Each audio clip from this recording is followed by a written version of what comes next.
We're gonna stroll across the bridge, and the army's gonna take care of us. Or they're gonna line us up against a wall and shoot us. Well, you free to make yourself a new life right here in this room, Nick. Okay. All right, let's go.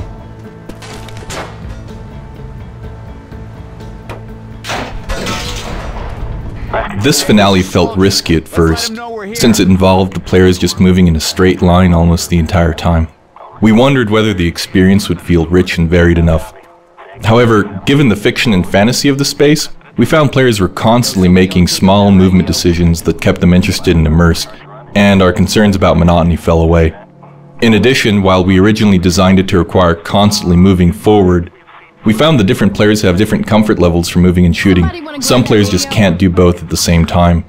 So we tuned the director to adapt to different play styles, adjusting the pacing so that different players would still have a good sense of progress and be able to reach the end. Is somebody gonna pick up the radio? Hello? Whiskey 7. That's coming from the bridge. Bridge. Who is this? My name's Nick. There's 4 of us on the west end of the bridge. Bridge. Are you immune? We are not infected. Negative, Bridge. Are you immune? Have you encountered the infected? Yeah, you can say that. Whiskey 7, are you equipped for carriers? Affirmative, propagator. Bridge, that sector is clear of friendlies. Your only remaining pickup is on the east bank of the bridge. You heard the man. Let's get across the goddamn bridge. Game assets are more likely to make it through production if they serve the game on multiple levels. Take this bridge ramp for example. Movement-wise, it acts as the starting gate. Audio-wise, it acts as the starting gun. Visually, it blocks and breaks up a potentially uninteresting view. Fictionally, the seizing malfunction and resulting loud bang make it clear that the players have attracted every infected on the bridge. Let's move!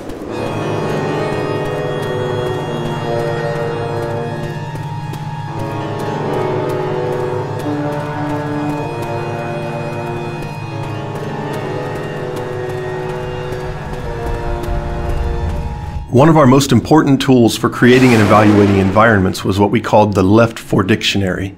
This collectively developed set of terms, ideas, and gameplay grammar describes spaces via their physical properties, functions to gameplay, and their relative advantage or disadvantage to the survivor or infected sides. This provided the team with a shared language for types of gameplay spaces with examples such as capillary, close quarters, open space, funnel, king of the hill, etc. It also allowed the team to talk about and explore new permutations of spaces in a very clear way. The left for dictionary proved instrumental in allowing us to efficiently refine our environments and tune difficulty based on an understanding of how each type of space would influence the gameplay. It was especially useful in this bridge map, where we start with a very uniform bridge and instead of rooms, hallways, etc., we create desirable game spaces using vehicles and damaged portions of the structure. Most of the region where Left 4 Dead 2 is set is quite flat. There are few hills or changes in elevation, but maps without any elevation change can be monotonous both visually and in terms of gameplay. That's why this double-decker bridge was not only a visually strong set piece, it added the much-needed element of verticality to the campaign.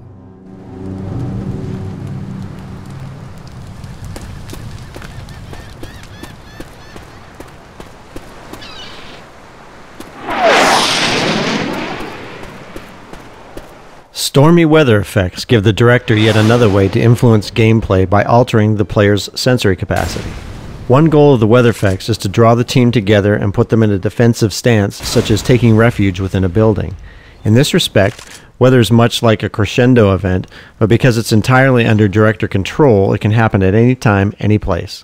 The storm itself is created using a combination of particle effects, fog, tone mapping, local contrast, post-processing, DSP alterations, and sound effects. While technically a storm can strike in any environment, we chose to limit it to the Milltown campaign in order to provide a fictional background for the flooding of the maps. Thus the storm is thematically tied to a new navigational challenge and creates a unique experience for that campaign. The grenade launcher came about purely out of our desire to see more explosions and more zombies killed by explosions. We found that something interesting happened when we gave one of the 4 survivors a grenade launcher. They became more vulnerable to close-up attacks, and their teammates adjusted their strategy accordingly. A pattern emerged where one player would lob grenades from afar at approaching mobs, and the other players would clear off the stragglers when they got too close.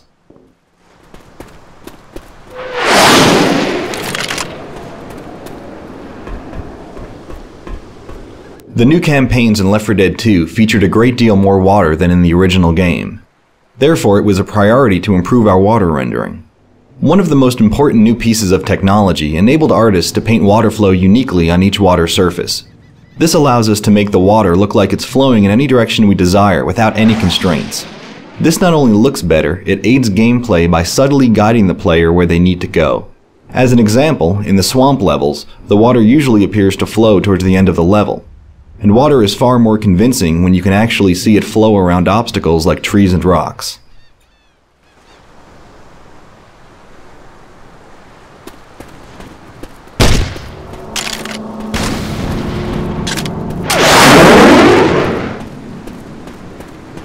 Traditionally, players were connecting to our multiplayer games by selecting a server with available player slots from a very big list. Players might select a server by an appealing server name or network latency. This worked well for 24 or 32 player games, where many players could have a great experience even without tight cooperation with their teammates. But for Left 4 Dead franchise, a different approach was required. We wanted to build a group of 4 players who could start a campaign together, possibly as complete strangers, but quickly acquire the feeling of being a bonded team. Valve matchmaking operates on a vast set of player statistics, from headshot percentages of friendly fire incidents to the likelihood of sharing a first aid kit with a wounded teammate. In the years since Left 4 Dead's release, our matchmaking system has undergone many changes, resulting in better player experience and longer average team playtime together. With the introduction of new team game modes, we now even measure performance of the entire team and do our best to provide the players with reliable teammates and worthy opponents. We continue to gather and analyze an abundance of statistical information from our real-world players and use that to improve our matchmaking system.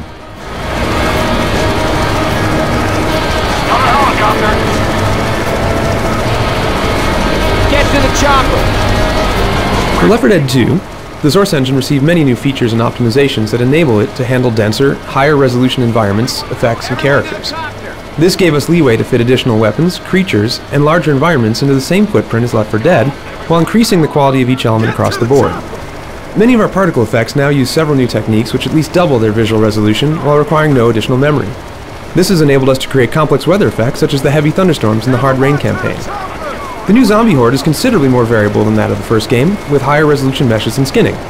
Not only do the infected look better, but using a combinatorial meshing and shading system, there's over tenfold the number of variations possible in Left 4 Dead 2 while consuming no new memory. The environments also feature considerably more polygonal density than the first game.